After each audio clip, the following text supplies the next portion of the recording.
bakit may 12% VAT sa noodles at sa sardinas?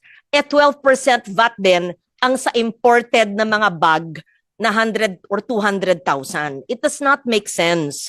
Sa basic commodities na kinakain ng lower income group ay hindi ba dapat hindi patawan ng 12% na VAT?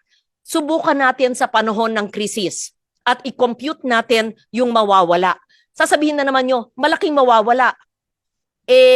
Gawin lang natin efficient ang gobyerno nakita naman natin ang laki-laki ng mga ninanakaw sa gobyerno sa pag-implement ng mga proyekto O di, tanggalin ang pagnanakaw o bawasan o edi yung systems loss o yung inefficiency ay i-improve because it does not make sense to me that binibigyan natin ng 12% VAT ang luxury bags na hundreds of thousands, luxury goods, and sin items, sin goods.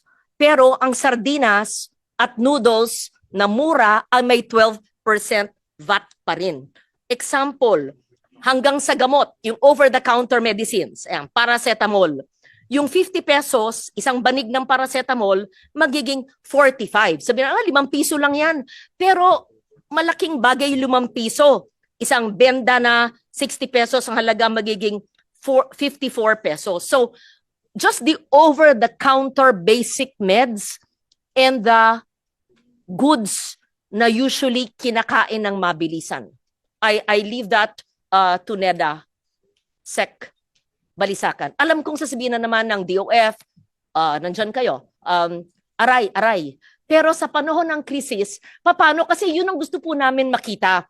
Ano ang agarang mararamdaman na gagawin? Kasi yung kaninang pinag-usapan ng excise tax, 30 days kailangan na 80 pesos mabibreach. 30 days. Hindi pa nga napipirmahan yung batas ni Presidente. So, ang tagal. Sabi nga ni Senrisa, 30 to 45 days yun ang sinabi ng chair. Ito, meron din nakahain na paano ka lang batas, tapos sinabi din ni Senbam kanina, yung VAT isama natin. Kailangan meron tayong basket of good news na agarang aksyon, idagdag ang VAT. I-implement kagad yung excise tax na pagtanggal. Tanggalin ang 12% sa mga pagkain na delata, iwanan sa sin items, iwanan ang luxury items.